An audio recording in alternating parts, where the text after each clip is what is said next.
Now we're going to look at the course in Kaggle called Data Visualization. If you click on that, you're going to see that there are a bunch of different lessons which we're going to cover in this set of videos. The first one being Hello Seaborn for the Seaborn library.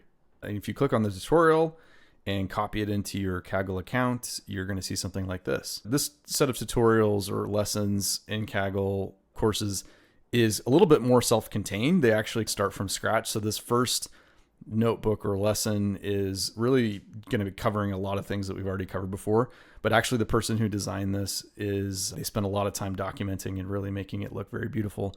Welcome to Data Visualization. The Seaborn library itself is the library that we'll be looking at. Here you can see a few examples of the figures that Seaborn can create.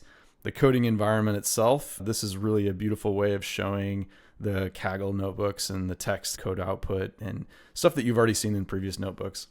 Once again, we have a first chunk of code here, which is going to set up the libraries. Pandas, Seaborn, Matplotlib is the foundation for Seaborn as a visualization library. And we're going to load data from a data set which focuses on the historical FIFA rankings for 6 countries that are very good at football, or soccer as what Americans call it. We're going to be loading a CSV file using data from this data set. Here they show kind of a screenshot of what that looks like. Here we can see the file as it is, file path, file loaded. It's even, the person who designed this is even showing you what the difference between comments versus executable code looks like. And they're outlining the file path, the column row, and to recognize the row labels as dates. If you remember the date time parsing, you can do that within the read CSV function itself. It's giving you a lot more information about how this works. And the first thing is it wants you to look at this data set and examine the data. Of course, .head is the function that we use all the time. Here you can see the dates and the rankings of each of these countries' teams in the data set, just to see what it looks like. This is a data visualization set of lessons. It's going to tell you now that it want to create a line chart.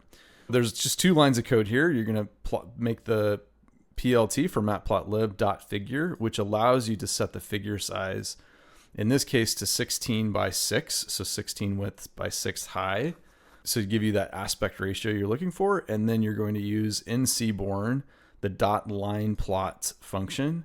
The data that you're going to put in there is just the data frame itself.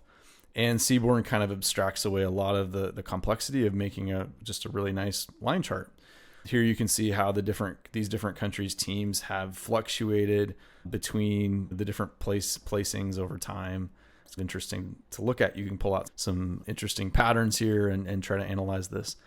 So they're saying the code doesn't make sense yet, but in the upcoming tutorials, they're going to learn more about how to create more graphics like this and manipulate various data sets to be visualized and to understand what's in those data sets.